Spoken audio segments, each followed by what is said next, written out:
Hi hello నమస్తే welcome back to our channel. ఈరోజు మన రెసిపీ టమాటా కొత్తిమీర రోటి పచ్చడి. స్టవ్ వెలిగించేసి ప్యాన్ పెట్టుకొని ఒక 4 స్పూన్ల పల్లీలు వేసుకోవాలి. పల్లీలు మంచిగా ఫ్రై చేసుకోవాలి.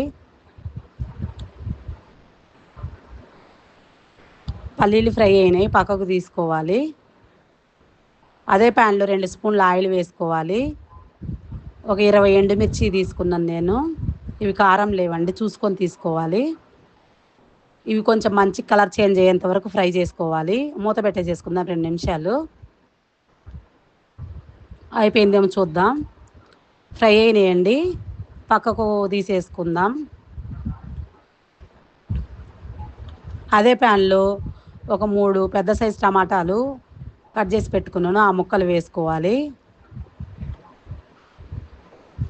ఒక పెద్ద కట్ట కొత్తిమీర 2-3 సార్లు మంచిగా కడిగేసుకొని కట్ చేసి పెట్టుకున్నాను, ఆ కొత్తిమీర కూడా వేసుకోవాలి.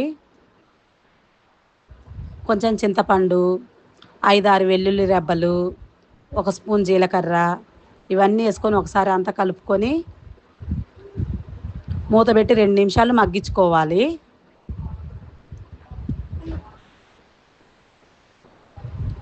చూద్దామండి, 2 నిమిషాలు అయిపోయింది. చూడండి, మంచిగా టమాటాలో ఉన్న నీరంతా బయటకు వచ్చేసింది. ఇంకొక 2 నిమిషాలు అట్లా ఫ్రై చేసుకుంటే టమాటా ముక్కలు కూడా మెత్తబడిపోయినాయి, అంత దగ్గరికి వచ్చేసింది కదా, ఇంకా చాలు. ఇది పక్కన పెట్టుకొని చల్లగా అవ్వాలి. ఇప్పుడు పల్లీలు మిక్సీ జార్ తీసుకొని పల్లీలు ఫ్రై చేసుకున్నాం కదా, అవి మిక్సీ వేసుకున్నాం.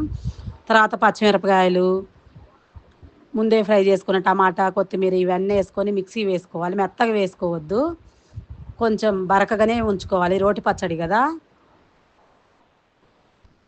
అన్నీ మిక్సీలోకి వేసుకొని రుచికి సరిపడా సాల్ట్, 1 స్పూన్ సాల్ట్ వేసుకోవాలి. మిక్సీ వేసేసుకున్నాను. ఇప్పుడు ఉల్లిపాయ ముక్కలు కూడా వేసుకోవాలి. ఒక ఉల్లిపాయ ముక్కలు కట్ చేసి పెట్టుకున్నాను. ఒకసారి ఊరికి అట్లా ఒక పల్సిస్తే సరిపోతుంది, ఎక్కువ మిక్సీ వేసుకొని అవసరం లేదు. దీనికి పోపు పెట్టుకుందాం. పచ్చడికి స్టవ్ మీద ప్యాన్ పెట్టుకొని 2 స్పూన్ల ఆయిల్ వేసుకొని పోపు గింజలు అన్నీ వేసుకొని ఒక ఎండుమిర్చి, కొంచెం కరివేపాకు, కొంచెం పసుపు కలర్ కోసం ఇవి కొంచెం మంచిగా ఫ్రై అవ్వాలి. ఫ్రై అయిపోయినాయి కదా, ముందే మిక్సీ వేసుకున్న పచ్చడి అంతా వేసేసుకొని అంతా కలుపుకోవాలి. 1-2 నిమిషాలు సరిపోతుందండి, ఎక్కువసేపు అవసరం లేదు. అంతా ఒకసారి కలిసేలా కలుపుకుంటే సరిపోతుంది. ఈ పచ్చడి వేడి వేడి అన్నంలోకి నెయ్యి వేసుకొని తింటే సూపర్గా ఉంటుందండి. అంతే అండి, మన రోటి పచ్చడి రెడీ అయిపోయింది. సర్వింగ్ బౌల్లోకి తీసేసుకుందాం.